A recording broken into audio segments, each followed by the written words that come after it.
Buenas tardes, nuestro grupo está conformado por Jessica Celín, Diana Camayo y Yolanis Montaño. Hoy vamos a hablar un poco sobre la estrategia discursiva del sujeto colonial colonizado.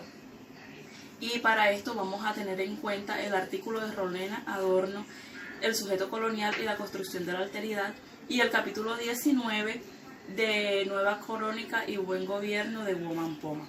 La primera estrategia discursiva que se plantea en el texto de Rolena Adorno es el sujeto colonial desde el discurso caballeresco militar del colonizador. Aquí se busca expresar cómo de forma histórica y ficcionada el nativo americano se comportaba en la época de la conquista. Aquí salen a relucir los héroes americanos Montezuma y Atahualpa, que fueron las razones para escribir en esa época. Representaban al sujeto colonial como inferiores culturalmente, se expresaban como que eran personas cobardes, ineptos y con mucha rudeza. Estos eran rasgos atribuidos por Sepúlveda a los aztecas, los mismos que les atribuía al género femenino. Él decía: siendo por lo demás tan cobardes y tímidos que apenas pueden resistir la presencia hostil de las nuestras.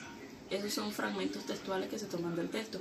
Otra cosa que decían textualmente eran: muchas veces miles y miles de ellos se han despertado huyendo como mujeres al ser destrozados por los reducidos números de españoles que apenas llegaban al centenar.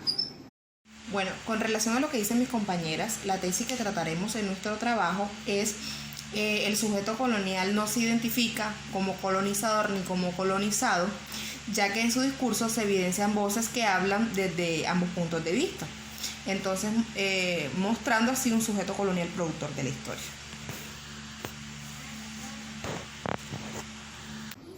Continuando con los argumentos que se tendrán en cuenta para nuestro trabajo, nuestro ensayo, es importante resaltar un capítulo del texto de Rolena Adorno, en donde nos hablan del sujeto colonial como lector y como reproductor del discurso. Primeramente, como lector se tiene en cuenta lo siguiente: se temía que al ser leídas las novelas de caballería se degenerara que los indios, al poder leer estas novelas, podrían distinguir el mundo nuevo. Es decir, el indio al momento de leer estas escrituras pues podría cambiar su visión de lo que en sí era el mundo actual de los españoles o el mundo de ellos, el mundo de sí mismo. Seguidamente, la comparación del amerindio con la mujer y el niño resalta como la importancia de las relaciones jerárquicas binarias en la construcción de la alteridad. Entendida la alteridad como cambiar la propia perspectiva por la del otro. Por otro lado, el sujeto colonial como productor del discurso se tenía en cuenta pues la literatura, que es sumamente repudiada. En este caso era muy repudiada porque en la mayoría de sus textos se tenían en cuenta la hechicería, la brujería y todas estas acciones que eran pues repudiadas para ser reproducidas, leídas. Buenas noches, mi nombre es Diana Camayo. Continuando con las estrategias del discurso, ¿verdad?, de Guaman Poma, hacemos referencia al siguiente argumento: el sujeto colonial como productor del discurso histórico.